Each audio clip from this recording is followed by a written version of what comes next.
안녕하세요. 란입니다.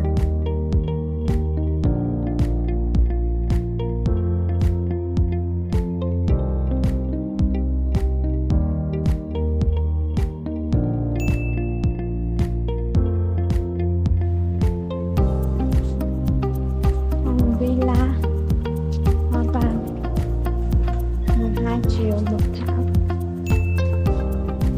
hoa không rộng nữa.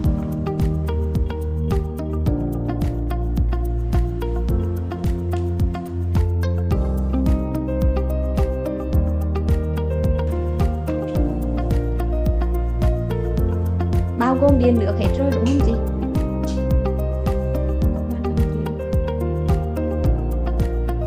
Có ban công nữa.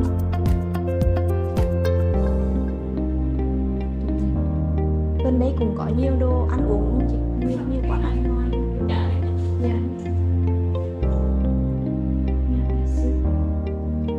Nhà vệ sinh cộng đồng.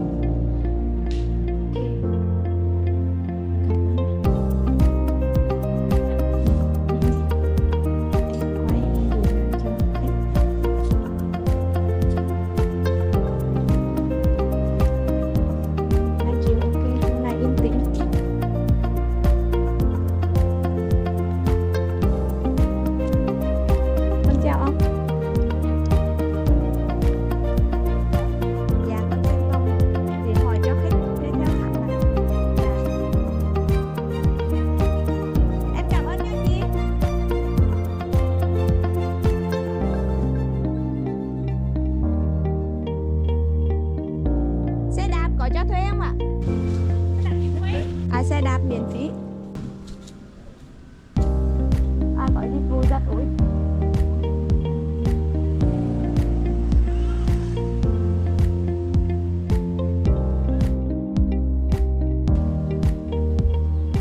Cạnh đông.